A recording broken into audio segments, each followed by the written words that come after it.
सुमति की विदाई कर थका हुआ घर अम्मा खूब रोने के कारण भारी हो गए फटे सुर में कहती जा रही है। सास नंदे घाघ होती है। उनकी चिकनी चुपड़ी बातों में आकर सुमति कहीं उन लोगों को अपनी साड़ियाँ ना दे दे।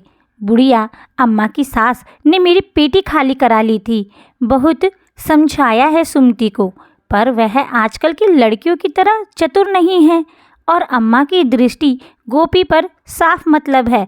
गोपी चतुर है। अम्मा की नज़र परख गोपी रसोई में जा छिपी। लंबी रसोई के दूर वाले कोने में दोनों बुआ बैठी थी। अम्मा के शासन में इनकी यह दशा है। गोपी को आते देख बड़ी बुआ बोली, तनिक सुस्ता लो, सुमति के विवाह में तुमने गजब काम किया। गोपी को थकान से हरारत हो रही थी। बुआ, अम्मा कहती हैं मैंने कुछ भी सही ढंग से नहीं किया। भौजी के रंग ढंग देखते हमारी उम्र गुजर गई। दुल्हन उन्हें अपनी सास जल्लाद लगती थी, अब तुम चालबाज लगती हो, वह तो यही कहेंगी। इसी क्षण अम्मा अपना थुलथुल शरीर संभाले रसोई में दाखिल हुई। गोपी और बुआओं को एक साथ देख टमक गई। गोपी, यहाँ डटी हो? थकान से मेरा सिर फट रहा है, तेल मालिश कर दो, तनिक ठीक हो जाए। दोनों बुआ समझ गई गोपी का उनके पास होना अम्मा को चालबाजी लगती है।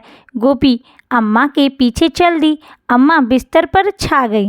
वह सांप और बिच्छू क्या समझा रही थी तुझे? बड़ी बुआ सांप, छोटी बुआ बिच्छू, नहीं तो? खूब समझती हूँ, नंदे जहर की पोटली होती हैं, कल ही चलता कर दूंगी।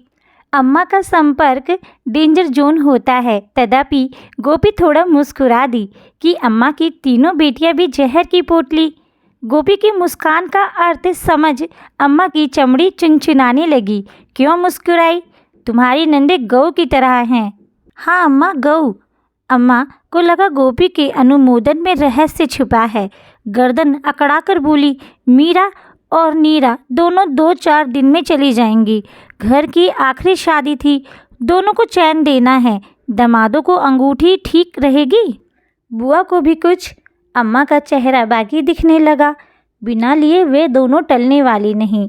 नेग में बहुत साड़ियाँ आई हैं, उन्हीं में से दे देंगे। ये ठीक ना होगा अम्मा, ये उनका भी मायका है। जब भाई की बेटियाँ विदा होने लगे तो मायका उनका हो जाता है। गोपी आगे न बोल सकी। पखवाड़े बाद गोपी का पति विमल सुमति को लेने गया, पर ससुराल वालों ने नहीं भेजा। विमल सुमति को लिए बिना लौट आया। अम्मा, सुमति की बड़ी ननद कनाडा से आई है। वह सुमति के साथ थोड़ा रहना चाहती है। इतनी दूर से बार बार आना नहीं हो पाता। अम्मा का सिर घूम गया। ये कनाडा वाली तो बड़ी हठीली है। पहली बार गई है सुमति, अभी उसे ससुराल में अच्छा न लगता होगा।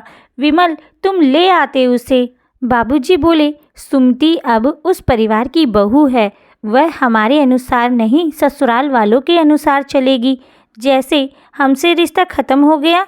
गोपी को तुम नेक सलाह देती हो ना, बहू को ससुराल वालों के हिसाब से चलना चाहिए। अम्मा ने फटकार दिया, सीधी बात को उलझाया ना करो और बहू का बहुत पक्ष ना लो। सिर पर बैठेगी और बुढ़ापे में एक लोटिया पानी ना देगी। बेटियां पूछ ले तो पूछ लें। मीरा जीजी और नीरा जीजी ना अम्मा की सेवा करती हैं ना काम में मदद। उनके आने पर अम्मा खास सतर्क हो जाती हैं, बेटियों की सुख सुविधा में कमी ना रहे। तब भी अम्मा को गुमान है बेटियां बुढ़ापा पार कराएंगी। सुमति अगले सप्ताह आ गई। अम्मा उसके बैगों की गुप्तचरी में लग गई। 3 दामी साड़ियाँ नदारद। सुमति, साड़ियाँ सास ने हड़प ली? नहीं अम्मा, मैंने बड़ी ननद, जेठानी और माताजी को एक एक दे दी। पुत्री की नादानी अम्मा को नागवार लगी। इतना सिखाकर भेजा, पर तुझे अकल ही नहीं। अम्मा, भाभी जब पहली बार आई थी तो तुमने उनकी 3 साड़ियाँ रख ली थी, मीरा जीजी, नीरा जीजी और अपने लिए। मुझे लगा माताजी जबरन रखें, इससे बेहतर है मैं अपनी इच्छा से ही उन्हें दे दूं। ये क्या कि माल भी जाए और नाम भी ना हो। इसी तरह लुटाती रही तो सास नंदे तुम्हें कंगला बना देंगी। हाँ, कह देती हूँ। अभी सब नया नया है, इसीलिए तुम्हें सब हरा ही दिखाई देता है। जल्दी ही पता चलेगा सास नंदे जहर की पोटली होती हैं। सुमति हंसती। तब कहो ना अम्मा, मैं और तुम जहर की पोटली हैं। मैं भाभी की ननद, तुम सास। पता है मुस्कुराकर जुर्म कर रही है, लेकिन गोपी मुस्कुरा दी। अम्मा मुस्कुराहट सह न सकी। गोपी, सिर में ना बैठी रहो, चाय बनाओ। अच्छा अम्मा। गोपी चाय बनाने चली गई। इधर अम्मा सुमिति को मंत्र देती रही कि वह ससुराल में गुलाम बन कर नहीं, मालकिन बनकर रहना सीखे। जबकि अम्मा ने गोपी को गुलाम से अधिक कभी नहीं माना। गोपी मायके जाए या ना जाए या कब जाए, ये अम्मा तय करती है। गर्मी की छुट्टियों में गोपी के मायके में सभी भाई बहन एकत्र होते हैं कि सबसे मिलना हो जाएगा। इधर यही समय गोपी के नंदों के आने का होता है। अम्मा उसे जाने की अनुमति नहीं देती। जब गोपी मायके जाती है तब भाई बहन जा चुके होते हैं। एक दिन उसने अम्मा से कहा, जाने दो अम्मा, शादी के बाद मैं अपने भाई बहनों से कभी ठीक से नहीं मिली हूँ। अम्मा का स्पष्ट जवाब, तुम्हें अब हमारी सुविधा इच्छा देखना चाहिए। मीरा और नीरा साल भर में आती हैं, पर उनका ख्याल नहीं। भाई बहनों का बहुत ख्याल रखती हो। मीरा और नीरा के आगमन पर गोपी दिन भर चूल्हा संभालती है। विमल बड़े बड़े झोले लिए बाजार दौड़ता है। मीरा और नीरा का पूरा समय ताश, सैर सपाटे, बाजार में गुजरता है।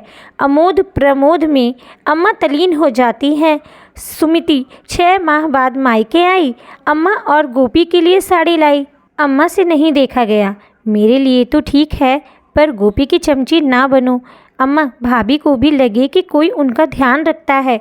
वो हम सबका हमेशा ध्यान रखती है। बहू की लगाम जितना कसो उतना ही कायदे में रहेगी। भाभी ने कभी कायदा तोड़ा अम्मा? ये बहस करना ससुराल में सीखा?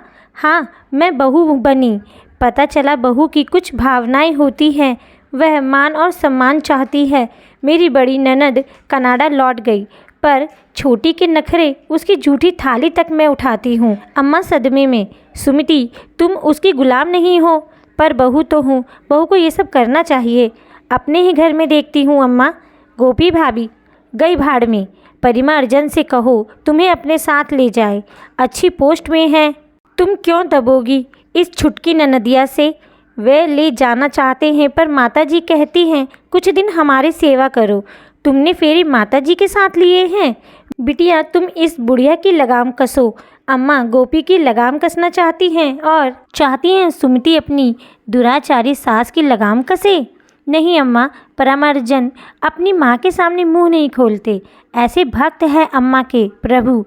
अम्मा को विमल पत्नी भक्त जान पड़ता है और परिमार्जन मातृभक्त। मैं चलूँ अम्मा? भाभी का काम मैं हाथ बटा दूँ। 4 दिन को आई हो, सुस्ता लो। अम्मा, यहाँ आदत बिगाड़ लूँगी तो ससुराल में अखरेगा। सुबह 6 से रात 12 तक काम और काम। सुमिति, तुम्हारी तो मजदूर से भी खराब हालत है। गोपी और सुमिति रसोई में आ गईं। गोपी पूछने लगी, सच कह रही हो क्या सुमिति? भाभी, मुझे कोई तकलीफ़ नहीं है। वह अच्छे लोग हैं। मैं अम्मा को महसूस कराना चाहती हूँ कि वह जो व्यवहार तुम्हारे साथ करती है वही बेटी के साथ हो तो कैसी आग लगती है। पर तुम अम्मा से ये सब नहीं बताओगी। आगे आगे देखो होता है क्या। फिर सुमिति अपने 2 माह के बच्चे को लेकर मायके आई। अम्मा जल्दी ही मुख्य मुद्दे पर आ गई। सुमिति, बरही में मैंने काफ़ी सामान भेजा था। सास ने तो नहीं हड़प लिया?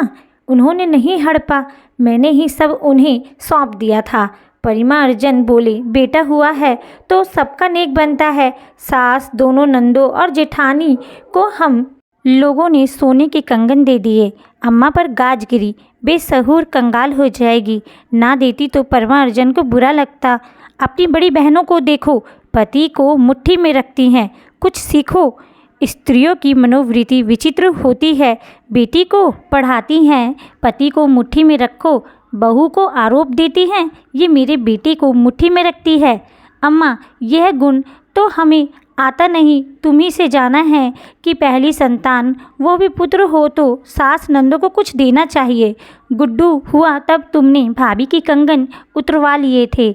दोनों जीजी और जीजा जी को क्या क्या दिलवाया था, जबकि विमल भैया और भाभी की अलग से कमाई नहीं है। विमल भैया बाबूजी के साथ दुकान संभालते हैं। मुझे याद है अम्मा, भैया सुनार की दुकान में जाकर भाभी के झुमके और अंगूठी साफ करवा लाए थे जीजी लोगों के लिए। सुमिति के द्रोह ने अम्मा की नींद उड़ा दी। दोनों बड़ी अम्मा का निर्देश मानती हैं, लेकिन सुमिति हौसले पस्त किए देती है। लड़की का यही आचरण रहा तो बेजुबान गोपी की जुबान गजभर लंबी हो जाएगी। गजब कर रही है लड़की। गर्मी में अम्मा ने तीनों बेटियों को बुलवाया। मीरा और नीरा ने योजना बना ली, लेकिन सुमिति तो मानो उल्टी चाल ही चलेगी। फ़ोन कॉल किया, उसकी तबीयत खराब चल रही है। संभव हो तो भैया भाभी कुछ दिनों के लिए आ जाएं, मदद मिल जाएगी और गुड्डू की आउटिंग भी हो जाएगी। भाभी नहीं आ सकती तो वह अपनी सास और छोटी ननद को बुला लेगी। अम्मा के सामने बड़ा चक्कर है। गोपी जाती है तो मीरा और नीरा के स्वागत में भारी कमी होगी। नहीं जाती है तो सुमिति की सास ननद सुमिति के घर के ठाट का आनंद लेंगी। उसकी मदद तो एक ना करेंगी। गोपी को भेजना ही पड़ा। गृहस्थी की थकान उतारने आई मीरा लटपटा गई। हम आए और विमल व गोपी गायब। ये क्या है अम्मा? बाबूजी ने स्पष्ट किया। गोपी सुमिति की मदद के लिए गई है मीरा। यहाँ का काम तुम, नीरा और तुम्हारी अम्मा मिलकर संभाल लोगी। दोनों बहनों के चेहरे दुखी हो गए। नीरा को बेइज्जती जैसा कुछ महसूस हुआ। यहाँ भी चूल्हा फूकूं? सुमिति को अभी बीमार पड़ना था। गृहस्थी का अपार काम और गोपी नदारद।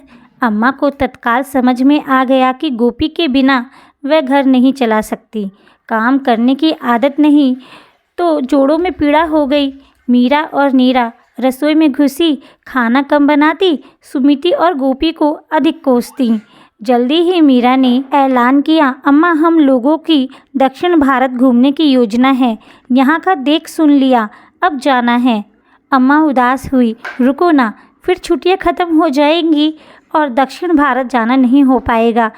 नीरा जान गई कि मीरा चतुराई दिखाते हुए भाग रही है। उसे अपनी बेटी का क्रैश कोर्स याद आ गया। अम्मा जाना पड़ेगा, नीली को एक क्रैश कोर्स कराना है। नीरा तुम भी, मुझसे 2 आदमी का खाना नहीं बनाया जाता। आदत छूट गई है तो गोपी को बुलाओ। वहाँ जमकर बैठ गई। गोपी की भर्त्सना पर अम्मा पुत्रियों के साथ सुर में सुर ना मिला पाई। कुछ कहते ना बनता था।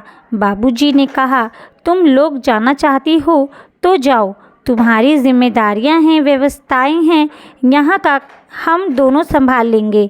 बरस हुए अकेले रहे, अब देखें अकेले रहने का क्या मज़ा और क्या परेशानियां होती हैं। परिस्थिति में भारी उलटफेर हुआ। ना सैर सपाटा, ना पुत्रियों के लेन देन को लेकर अम्मा ने हड़कंप मचाया। और अब खाली घर, 2 प्राणी। अम्मा सामर्थ्य भर काम करती पर काम पूरा ना हो पाता। बाबूजी ने अलग हौसले तोड़ने वाली बात कर दी। तुम जिन लड़कियों का यशोगान करती हो, लो वह पीठ दिखा गईं। चाहती हो तो भीतर की भड़ास निकालकर तबीयत हल्की कर लो। पर झिझक हो रही है ना? होती है। कुछ स्त्रियां सेवा बहू से लेती हैं, श्रेय बेटियों को देती हैं। मैंने बार बार तुम्हें कहा कि जो विमल और गोपी हमारा इतना काम करती हैं, उन्हें ना सराहो तो कोई बात नहीं, पर परेशान भी ना करो। बाहर वाले मदद को नहीं आएंगे, यही लोग काम देंगे। तो क्या हम उन्हें थोड़ा सा प्रेम और महत्व नहीं दे सकते? अमर बेल का स्वभाव जानती हो? जिस पेड़ पर चढ़ती है उसे अपना पोषण देती है और उसे सुखा देती है। फिर कहता हूँ गोपी से सहारा लो, पर उसे ठूंठ न बना दो। वह विद्रोह कर दे तो हम इस बुढ़ापे में क्या करेंगे? उसके हाथ पैर मजबूत है, हमारे थक रहे हैं। विमल और गोपी अलग हो जाएं तो वे अपना काम चला लेंगे। हम अकेले नहीं चला सकेंगे। मीरा और नीरा को देख लिया ना, फिर मैं उन्हें भी दोषी नहीं देता। अपनी गृहस्थी बसाने के बाद वह तुम्हारी गृहस्थी का बोझ अपने ऊपर नहीं ला देंगी। काम गोपी ही आएगी, पर तुमने कभी उसे महत्व नहीं दिया। उसे स्नेह और महत्व दो तो वह तुम्हारी सेवा मन से करेगी। देखो, मशीन के कल पुर्जों की देखभाल ना करो तो एक दिन वह काम करना बंद कर देते हैं। गोपी तो इंसान है, उसकी संवेदनाएं हैं, इच्छाएं हैं, अधिकार है। अम्मा सुनती रही बाबूजी की बातें। शायद वो पहली बार चित देकर सुन रही है, वरना पुत्रियों को अपना बल मानने वाली वह धीरज से किसी की नहीं सुनती हैं, मनमानी करती हैं। इस वक्त खुद को दुर्बल पा रही हैं और बाबूजी की बातों में उन्हें सार दिखाई दे रहा है। यही वजह रही वापस आए बेटे बहू से पूछने की। उन्होंने पूछा, कोई तकलीफ़ तो नहीं हुई? आवाज़ नम है, लहजा नरम। गोपी ने सोचा था अम्मा एकदम दंगा कर देंगी कि यहाँ लड़कियाँ तंग हुई और यह आनंद लूटने गई थी, लेकिन तस्वीर बहुत भिन्न। गोपी ने बताया, सुमति ने बिल्कुल तकलीफ़ नहीं होने दी। कैसी है उसकी तबीयत? यह बताना कठिन था। कैसे बताए कि सुमति बेहद तंदुरुस्त है। घर उसे सौंप परिमार्जन के साथ शिमला निकल गई कि भाभी तुम लोग कुछ दिन यहाँ एकदम फ्री होकर रहो। अम्मा जान ले तुम्हारे बिना घर नहीं चल सकता। मीरा जीजी और नीरा जीजी एक दिन अम्मा की सेवा नहीं कर सकती। सुमिति की धारणा का सत्यापन यहाँ हो चुका है। अम्मा ने दोहराया, विमल सुमिति ठीक है ना? विमल हंसा, ठीक है अम्मा, तुम कैसी हो? दुबला गई हो? अचरज। अम्मा हंस दी, बुढ़ापा है, दुबलाएंगे ही ना। मैं तुम लोगों के लिए चाय बना दूँ? चाय में बनाऊंगी अम्मा, तुम इनसे सुमिति के हाल समाचार पूछो। गोपी हाथ मुंह धोने के लिए स्नान घर की तरफ चली गई। अम्मा जाती हुई बहू को देख रही है। हाँ, थोड़ा स्नेह, थोड़ा विश्वास दो तो ये पराए घर की बेटियां पेट जाई बेटियों से अधिक अपनी हो जाती हैं। आपको ये कहानी कैसी लगी प्लीज़ कमेंट करके ज़रूर बताइएगा। चैनल को सब्सक्राइब करिएगा, वीडियो को लाइक करिएगा, शेयर करिएगा। कहानी सुनने के लिए धन्यवाद।